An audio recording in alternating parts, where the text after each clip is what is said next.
Hello बच्चों, let's see the question and here the question is that propane does not exhibit chain isomerism. Why?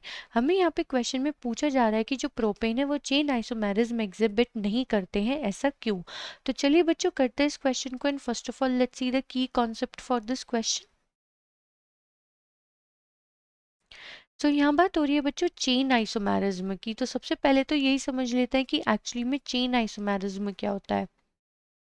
Chain isomerism, तो actually में बच्चों chain isomerism होता है जिसमें कि टू और मोर compounds which have a similar molecular formula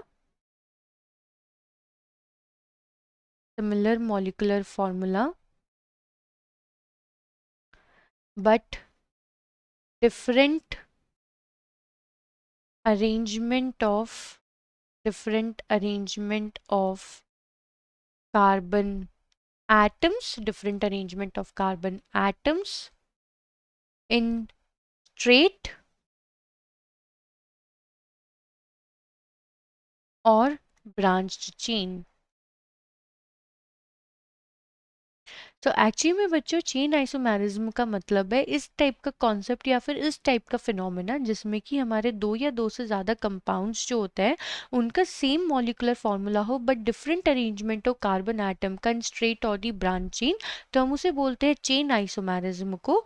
और ऐसे कंपाउंड बच्चों जो कि चेन आइसोमेरिज्म को फॉलो करते हैं हम उन्हें बोलते हैं चेन आइसोमर्स। अब क्वेश्चन में हमसे पूछा जा रहा है कि जो हमारा प्रोपेन होता है वो चेन आइसोमेरिज्म एग्जिबिट क्यों नहीं करता है। सो एक्चुअली में बच्चों चेन आइसोमर्स एग्जिबिट करने के लिए हमारी एक प्रॉपर्टी होती है कि कंपाउंड में जो नंबर ऑफ कार्बन एटम्स होते हैं, नंबर ऑफ कार्बन एटम्स वो एक्चुअली में ज़्यादा होने चाहिए 3 से। ठीक है, क्यों? क्योंकि बच्चों तभी हमारे चेन आइसोमर पॉसिबल हो पाता है for the different arrangement of carbon.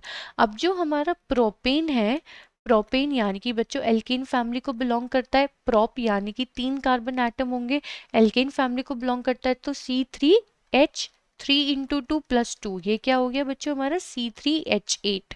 ठीक है, तो अगर हम इसका स्ट्रक्चर भी ड्रॉ करें यहाँ पे तो ये आएगा हमारे 3 carbon atom into the straight chain और बाकी हम इसे क्या कर देंगे हाइड्रोजन से सेटिस्फाइड कर देंगे। तो यहाँ पे हम क्या देख रहे हैं बच्चों कि अगर हम कार्बन की कोई भी पोजीशन चेंज करने जाएं तब भी हमारा कोई डिफरेंट स्ट्रक्चर निकल कर नहीं आएगा। क्यों? क्योंकि नंबर ऑफ कार्बन एटम 3 है और हमें चेन आइसोमर के लिए क्या पॉसिबिलिटी है कि जो नंबर ऑफ कार्बन एटम्स होने चाहिए वो 3 से ज़्यादा होने चाहिए। यहाँ पे प्रोपेन वो कंडीशन सेटिस्फाई नहीं करता है जिसकी वजह से बच्चों हम क्या कह सकते हैं दैट C3H8 यानी कि प्रोपेन डज नॉट